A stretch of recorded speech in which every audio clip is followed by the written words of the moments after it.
I'm Tina from Greenland Garden Centre, and today we're going to show you how to create an amazing drop-in with fresh greens that will add an amazing look to your festive front entrance this winter. You've put away your summer pots by now because the weather has cooled, but that doesn't mean that you can't place another new pot or fill in another existing pot with some wonderful fresh greens.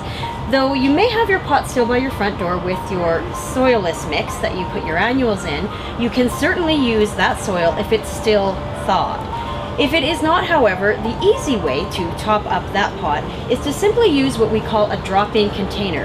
These can be made of fiber or plastic, and we fill them in with what we call a concrete sand that is durable and thick enough to hold the fresh greens. So what we're going to do today is take you from this plain sand pot to a finished centerpiece in just a few easy steps. So the first thing we're going to do after we start with our plain drop-in pot or inserting into a soilless mix is we're going to start with our decorative branches. There's several types you can use. Today we're working with our native red dogwood, which adds a really nice contrast to fresh greens. What you're going to do is start with about one bundle of dogwood. We have approximately anywhere from 10 to 15 stems in our bundles. What you'll do is you'll choose 3 to 4 foot bundles for your average drop-in, and you'll just simply take the stems and insert them into the sand in the center of your fresh greens arrangement. Once we're finished getting our branches inserted, it's time to fill around with your fresh greens. What we like to do is use our thickest greens, heavy greens such as our white pine, noble fir, or balsam fir around the base. And what we do is you can either create a one-sided arrangement if this is going to sit against the house and fill in heavily with greens around the front. However, if you're going to view the fresh greens urn from all angles, you'll want to make sure that you insert your white pine everywhere.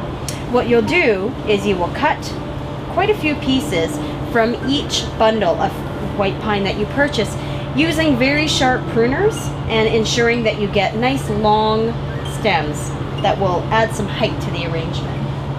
Simply insert the stems into the sand and push down firmly. Now that we've completed the base of our arrangement, it's time to accent it with a different texture. Though you can use complete white pine or an all cedar arrangement, it's great to mix things up and use different textures. We've started with the thicker texture and the heavier textures. Now we like to add finely textured foliage. Cedar is a great example of that, and another popular example would be Douglas fir or even hemlock. What you're going to do is just simply tuck your cedar pieces in and around your pine pieces. They can go both on top and alternate underneath. Cedar is a great green for draping gracefully over the edge of a pot. And with cedar, the front is a beautiful dark green, but it's nice to mix it up and actually add some of the lighter bits of cedar for contrast. You'll continue going in and around the arrangement, and if you wish, after adding the cedar, you can even choose to add a little bit of Douglas fir for extra contrast. We can either leave it looking like a natural beauty, or we can add in some embellishments for a more festive look. Whatever your preferences are, the options are endless. Here we've chosen kind of a Canadiana look, some beautiful pine cones, some magnolia, and beautiful bright red and burgundy mixed berries. You can choose whatever color you like. Greenland actually has a fantastic selection of berries that are weatherproof, meaning that unlike traditional berries, they won't split when they actually freeze. So you can choose some pine cones. We have several types of pine cones available. If you are doing nice grand arrangements, you have some beautiful sugar and Jeffrey cones, which are probably 3 to 4 times the size of these for a beautiful look. And what you would do is simply just take some floral wire, as we've done here. We've wired 3 pine cones onto a stem, and we've simply inserted them into the soil.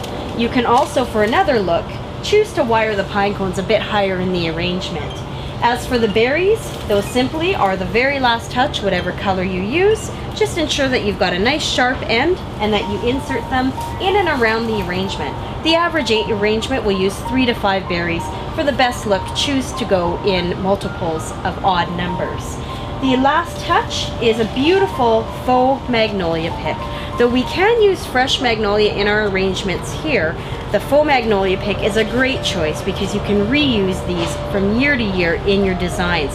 They look just like the real thing. They have a beautiful glossy front side, and the back is your traditional velvet magnolia. These can be tucked, again, in and around the arrangement anywhere. If you want really good ideas and some very inspirational designs that you can copy from our Greenland drop-ins, just visit greenlandgarden.com and click on our Festive Ideas book.